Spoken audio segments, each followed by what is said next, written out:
All right, everybody, on our flying lab experience, the first flying lab experience on a short and medium haul aircraft, there's another highlight coming up for you, seeing us on your mobile devices. I want to introduce to you to an explorer, a researcher, and a man who dedicated the past 15 years of his life actually to research in artificial intelligence. He drives his dream from Frankfurt, but he has owned a lot of reputation from all around the globe, and we are very, very proud to have him here and listen to his thoughts about artificial intelligence, digitalization, and, well, the future that's coming up to all of us.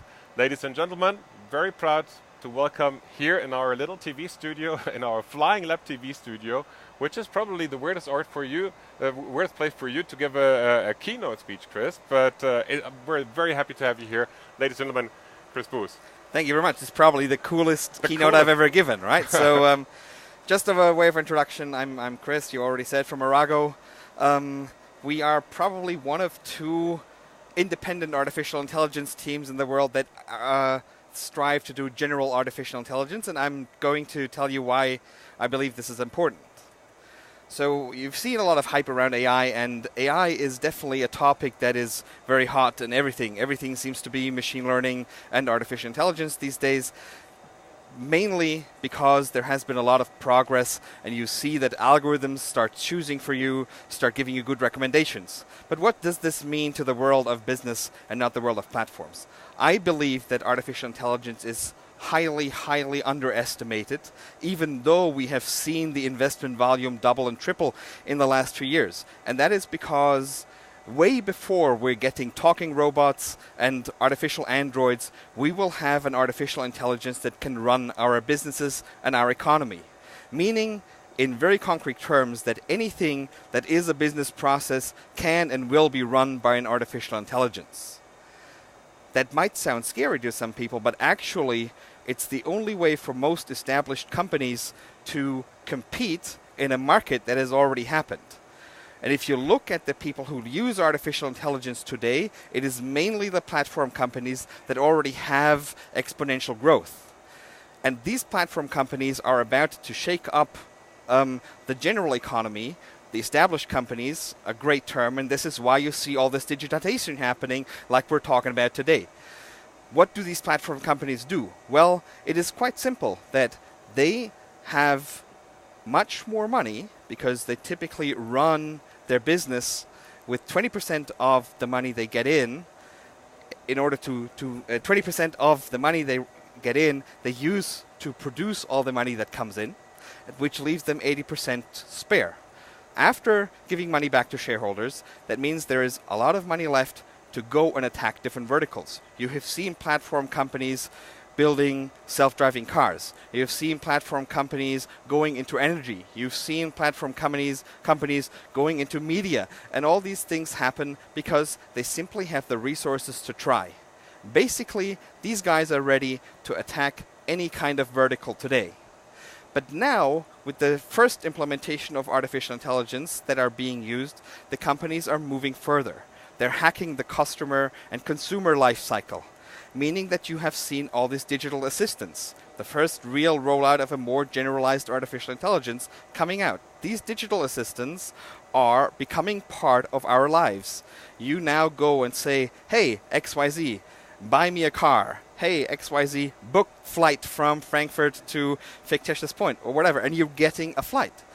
It is no longer a person making that choice what is being bought. It is going to be an artificial intelligence making that choice. And that means, it sounds strange to a lot of people, but it actually means that more consumers are going to get what they are really looking for. They are going to get something that exactly fits them. The platform would rather make a loss on a specific transaction than dissatisfy a consumer. So by going through the digital assistants that are AI-driven, consumers will have more satisfying implementations. But what happens to all the companies that produce goods and services? They all of a sudden find themselves as just being OEMs. OEMs like today you find in the automotive industry, because they no longer speak to consumers directly.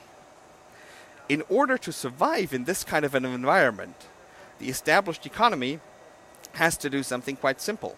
You have to have good products, of course. Without good products and services, you can't sell anything. You have to have a strong brand. But a strong brand is still very attackable on a platform.